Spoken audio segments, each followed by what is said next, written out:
Assalamualaikum warahmatullahi wabarakatuh. Perkenalkan, saya Robia Fladawiyah dengan NIM akhir 078. Di sini saya akan memaparkan materi mengenai etika profesi hukum.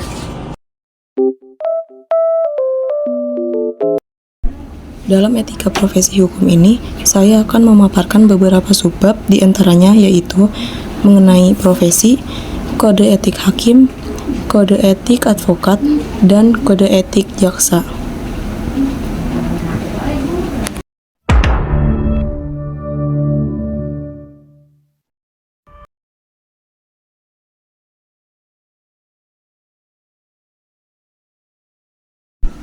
Pada bagian pertama, kita akan membahas mengenai profesi hukum.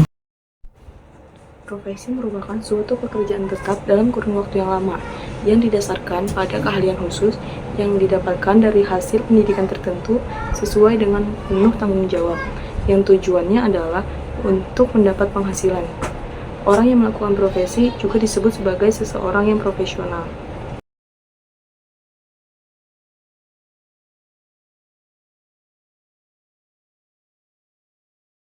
Menurut Ignatius Ridwan, profesi pada umumnya memiliki 3 ciri-ciri, yaitu yang pertama, adanya pengetahuan khusus yang biasanya keahlian dan keterampilan ini dimiliki berkat pendidikan, pelatihan, dan pengalaman bertahun-tahun.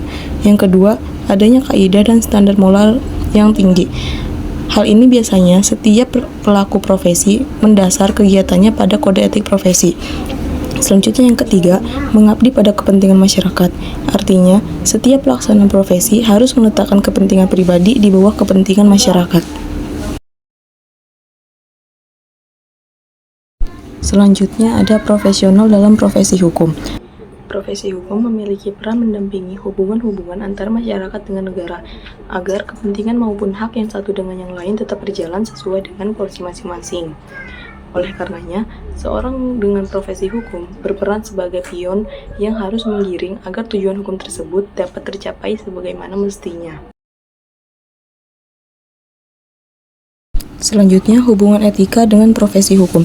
Etika dan profesi hukum memiliki hubungan satu sama lain, bahwa etika profesi adalah sebagai sikap hidup yang mana berupa kesediaan untuk memberikan pelayanan profesional di bidang hukum terhadap masyarakat dengan keterlibatan penuh dan keahlian sebagai pelayanan dalam rangka melaksanakan tugas yang berupa kewajiban terhadap masyarakat yang membutuhkan pelayanan hukum, disertai refleksi sesama, dan oleh karena itulah di dalam melaksanakan profesi terdapat kaidah-kaidah pokok berupa etika profesi. Kemudian profesi dosen hukum. Terdapat pada pasal 1 angka 2 Undang-Undang Nomor 14 Tahun 2005 tentang guru dan dosen. Pada pasal 1 angka 2 Undang-Undang Nomor 14 Tahun 2005 tentang guru dan dosen menyatakan bahwa dosen adalah pendidik profesional dan ilmuwan dengan tugas utama mentransformasikan, mengembangkan, dan menyebarluaskan ilmu pengetahuan, teknologi, dan seni melalui pendidikan, penelitian, dan pengabdian kepada masyarakat. Selanjutnya ada profesi notaris. Notaris merupakan suatu pekerjaan yang memerlukan keahlian khusus, pengetahuan yang luas dalam bidangnya, dan integritas yang tinggi dalam menjalankan profesinya sebagai notaris. Sebagai seorang notaris, agar dapat menjalankan profesi hukumnya sebagai notaris secara profesional, maka harus memiliki sifat-sifat yaitu integritas moral yang tinggi, yang di dalamnya meliputi kejujuran dan tanggung jawab, pengetahuan yang luas dan mumpuni dalam bidang profesi notaris, kecakapan dalam menyelesaikan permasalahan hukum yang dihadapi, memahami batasan-batasan atau ruang yang menjadi kewenangannya, dan mengutamakan pengabdian kepada masyarakat dan tidak hanya melulu terkait dengan uang.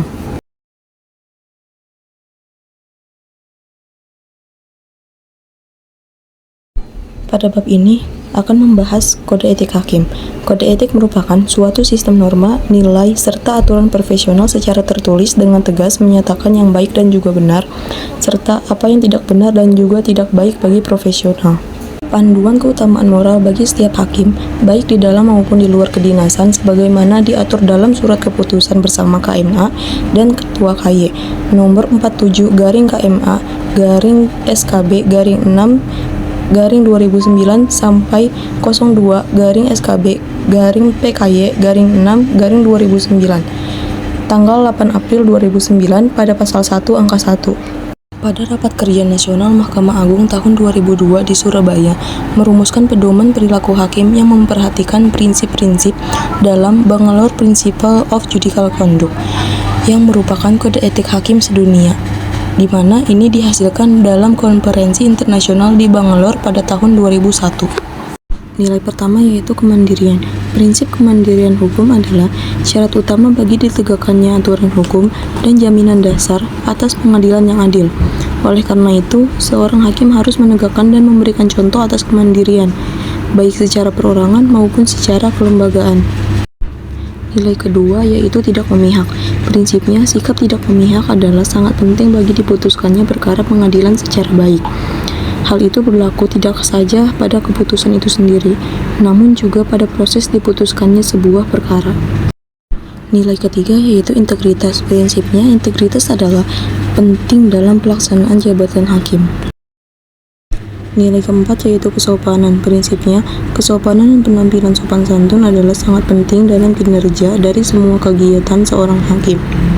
Nilai kelima yaitu persamaan. Prinsipnya, menjamin persamaan perlakuan kepada semua pihak adalah penting untuk kinerja yang baik dari jabatan kehakiman. Nilai keenam yaitu kecakapan dan ketekunan. Prinsipnya, kecakapan dan ketekunan adalah persyaratan utama di dalam pelaksanaan jabatan kehakiman.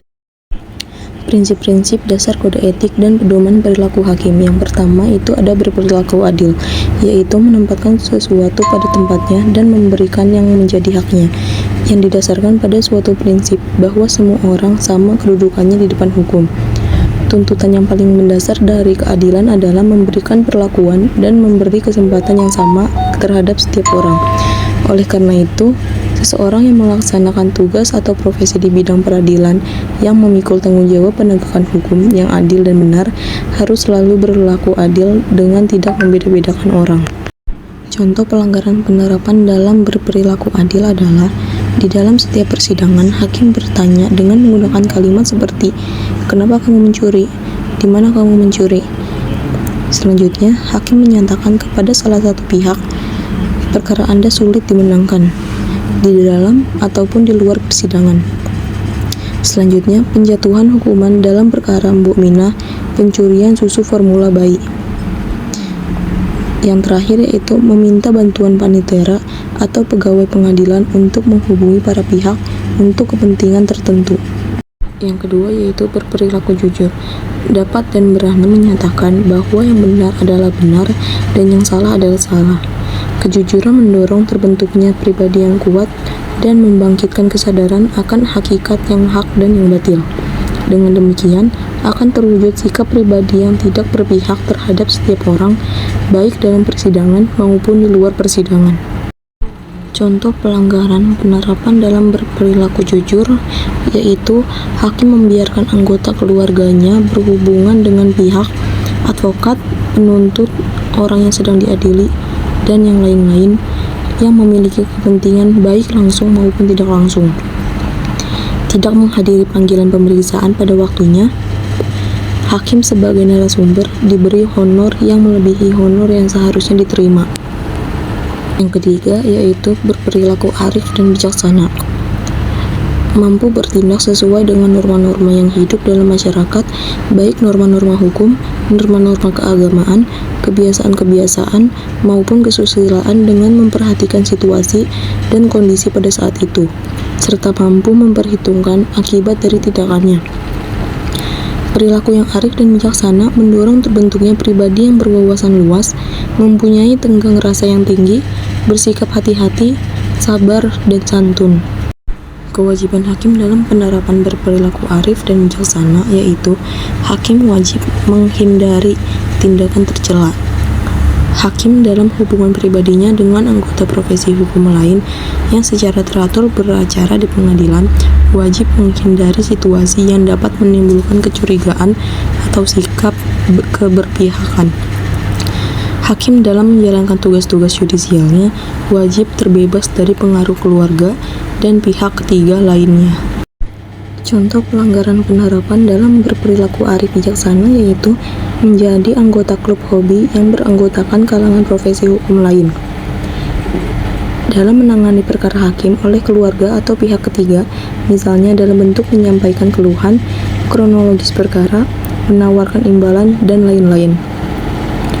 Meminta fasilitas untuk pribadi, keluarga, atau pihak ketiga lainnya melebihi haknya baik di dalam kedinasan maupun kepada pihak luar. Hakim memberikan pendapat mengenai suatu perkara. Yang keempat yaitu bersikap mandiri, mampu bertindak sendiri tanpa bantuan pihak lain, bebas dari campur tangan siapapun dan bebas dari pengaruh apapun.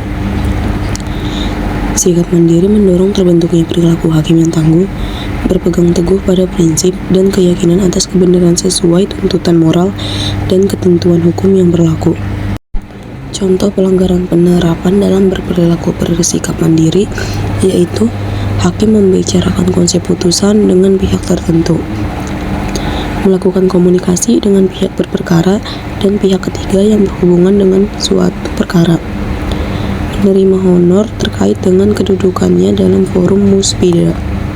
Yang kelima yaitu berintegritas tinggi, yaitu sikap dan kepribadian utuh, berwibawa, jujur, dan tidak tergoyahkan. Pada hakikatnya, integritas tinggi terwujud pada sikap setia dan tangguh berpegang pada nilai-nilai atau norma-norma yang berlaku dalam melaksanakan tugas. Integritas tinggi juga akan mendorong terbentuknya pribadi yang berani, menolak godaan dan segala bentuk intervensi dengan mengedepankan tuntutan hati nurani untuk menegakkan kebenaran dan keadilan serta berusaha melakukan tugas dengan cara terbaik untuk mencapai tujuan terbaik. Dalam kaitannya dengan penerapan berintegritas tinggi, pimpinan pengadilan juga diperbolehkan menjalin hubungan yang wajar dengan lembaga eksekutif dan legislatif dan juga dapat memberikan keterangan, pertimbangan, serta nasihat hukum selama hal tersebut tidak berhubungan dengan suatu perkara yang sedang disidangkan atau yang diduga akan diajukan ke pengadilan. Contoh pelanggaran penerapan dalam berperilaku berintegritas tinggi yaitu yang pertama, mabuk-mabukan, terlibat narkoba, judi, KDRT, selingkuh, pelecehan seksual, dan caci maki. Yang kedua yaitu menghadiri undangan atau kegiatan sosial gathering yang diadakan oleh perkumpulan advokat yang mempunyai perkara tengah diperiksa. Yang ketiga, mengadili suatu perkara yang melibatkan para pihak, advokat, dan saksi yang memiliki hubungan pribadi dan keluarga sampai derajat 3. Yang keempat, hakim melakukan tawar-menawar putusan, menunjuk advokat tertentu, dan menunda eksekusi dengan menerima imbalan.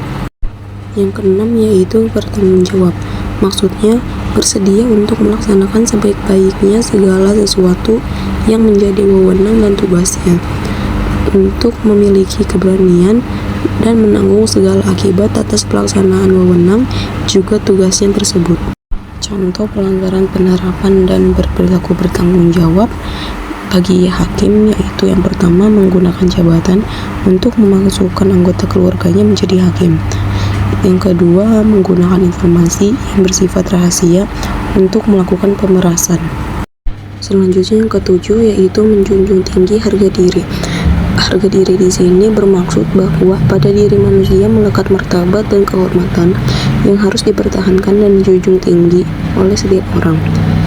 Pada prinsip menjunjung tinggi harga diri ini, khususnya hakim akan mendorong dan membentuk pribadi yang kuat dan tangguh, supaya terbentuk pribadi yang senantiasa menjaga kehormatan dan juga martabat sebagai aparatur peradilan.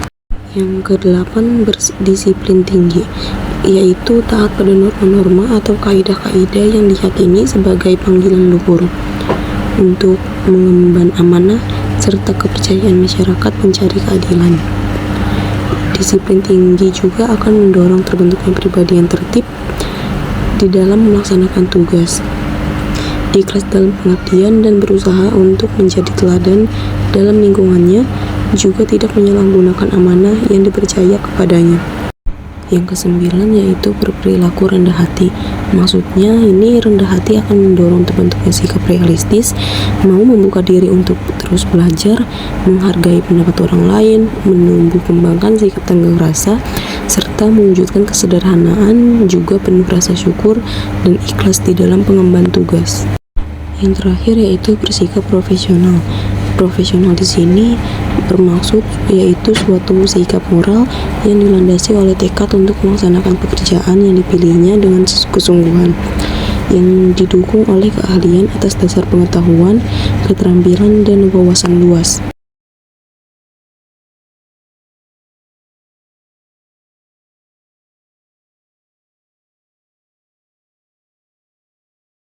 Selanjutnya mengenai subbab kode etik advokat.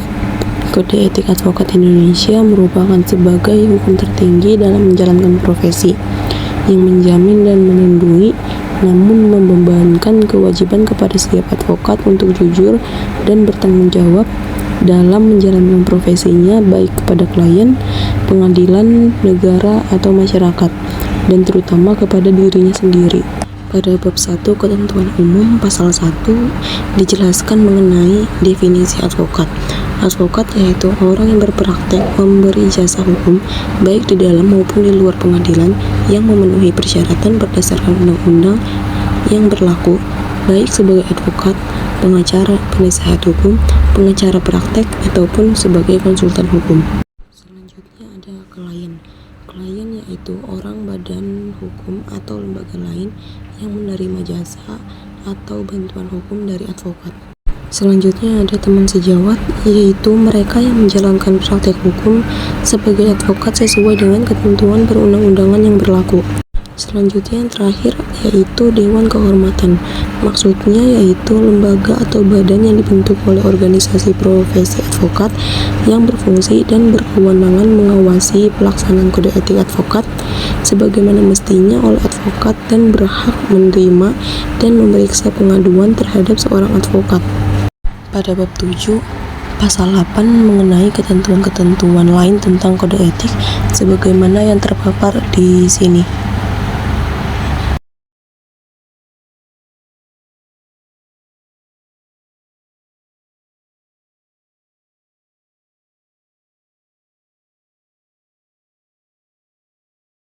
Pada subbab terakhir yaitu membahas mengenai kode etik jaksa.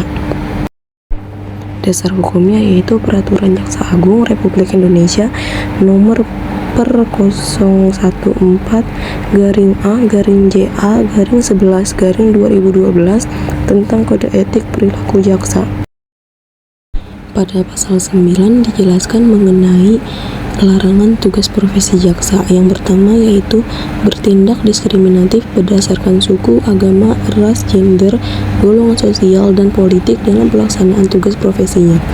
Yang kedua, merangkap menjadi pengusaha, pengurus, karyawan badan usaha milik negara atau daerah, badan usaha swasta, pengurus atau anggota partai politik, dan advokat.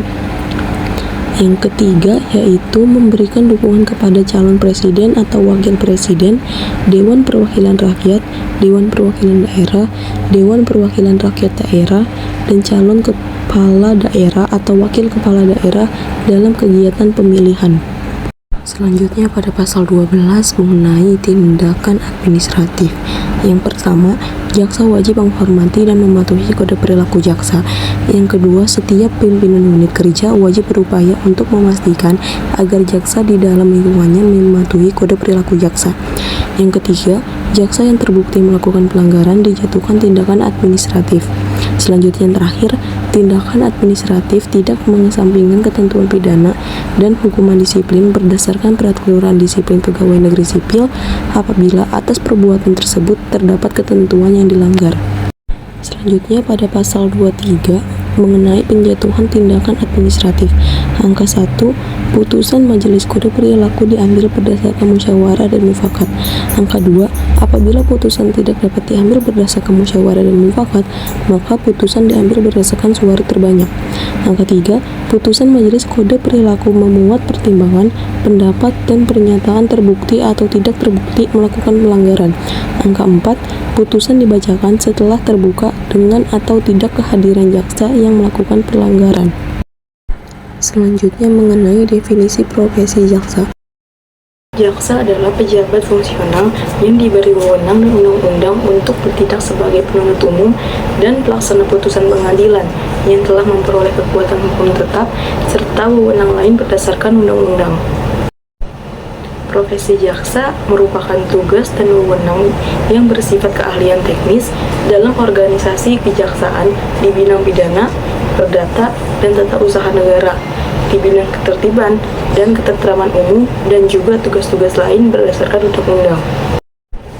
Kode perilaku jaksa merupakan serangkaian norma penjabaran dari kode etik jaksa sebagai pedoman keutamaan mengatur perilaku jaksa baik dalam menjalankan tugas profesinya, menjaga kehormatan dan martabat profesinya, maupun dalam melakukan hubungan kemasyarakatan di luar kedinasannya.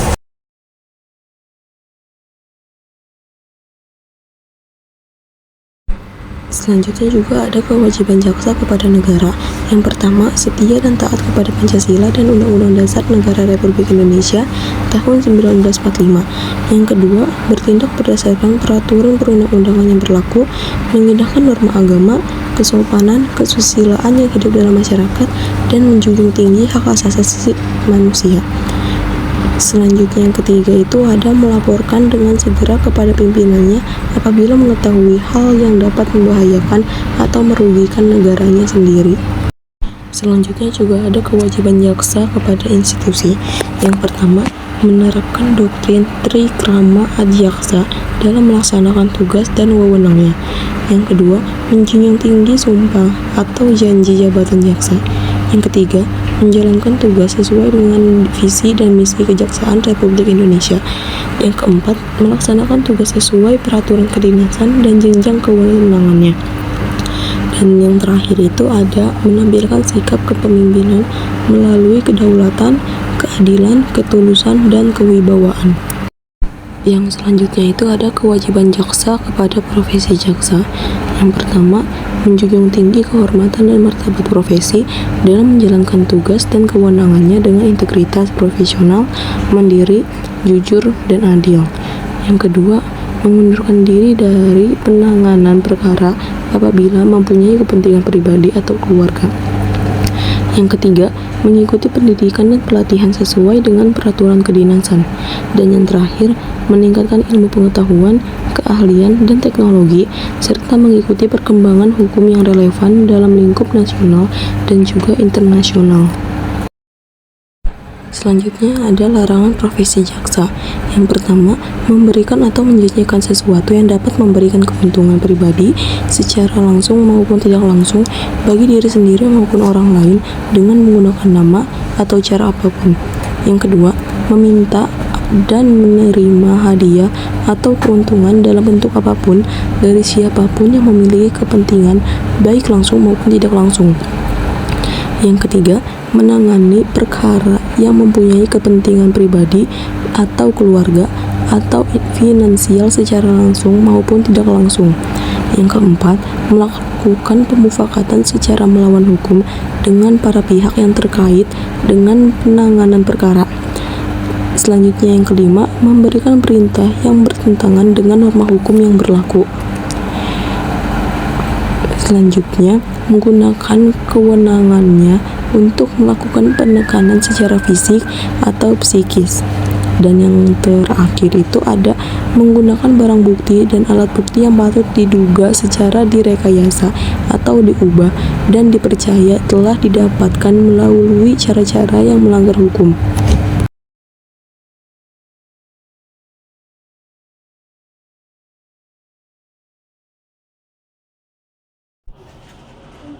Demikian pemaparan materi ini.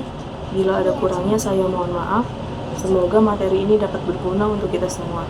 Wassalamualaikum warahmatullahi wabarakatuh.